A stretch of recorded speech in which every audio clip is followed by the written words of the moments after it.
গ্রামে প্রকাশ্য অবৈধ মাটির ব্যবসা নিয়ে চরম ক্ষোভে স্থানীয় বাসিন্দারা। গ্রাম সন্তোষনগর কলোনি এলাকা দীর্ঘদিন ধরে সরকারের নিয়মকানুনকে উপেক্ষা করে অবরোধ চলছে মাটির অবৈধ উত্তোলন ও পরিবহন, এমনই অভিযোগ এলাকাবাসী।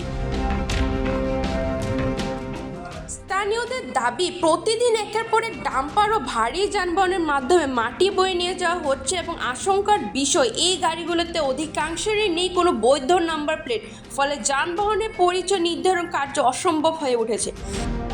অতিরিক্ত ভারী যানবাহন চলাচলের ফলে এলাকায় রাস্তাঘাট ভেঙে পড়েছে এবং বেড়েছে দুর্ঘটনার ঝুঁকি। সব দেখাও প্রশাসনের নীরব ভূমিকা ক্ষোভ আরও বাড়ছে স্থানীয়দের মধ্যে।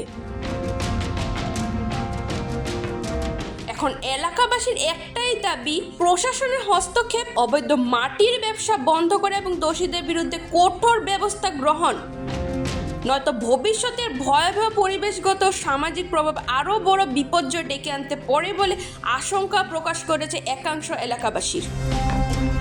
বসবাস করতেছি সন্তোষনগর কলোনি, এমনিই তো আমরা নদীর পার হয়ে উঠছি, ভাঙ্গা নিতেছে, আর এখান থেকে করতেছে নদী এক নালা বানাইতেছে, পুরা নালা। বর্ষা হইলে বড় বড় নৌকা যাইতে পারবো এখান থেকে। তারা এখান থেকে তো মাটি নিয়ে নালা বানাইছে, আর ওই যে আমরা বাড়ির পশ্চিম দিকে তার গাড়ি নেয়, তারা বালি, আমরা পোলাপান ঘরও থাকতে পারে না, খাওয়া দাওয়া করলে বালি ভরে তালো মানে দুধের মতো এটা তো পরে ভালো এখন এটা আমরা জলের মধ্যে চাই যে এটা আমরা কেমনে আমরা সংশোধন করে দিত।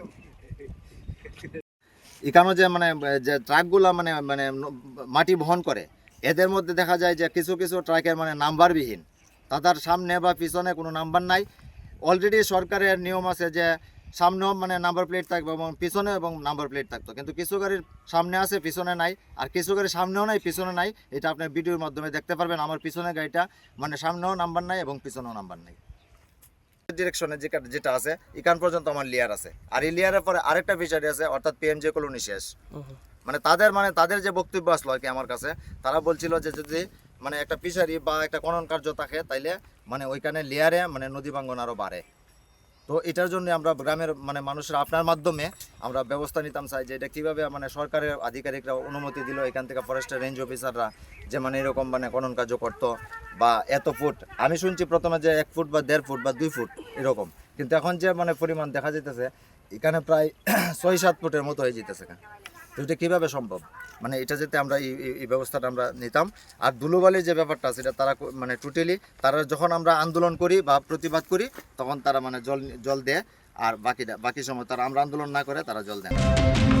Bureau report, voice 365 Bangla.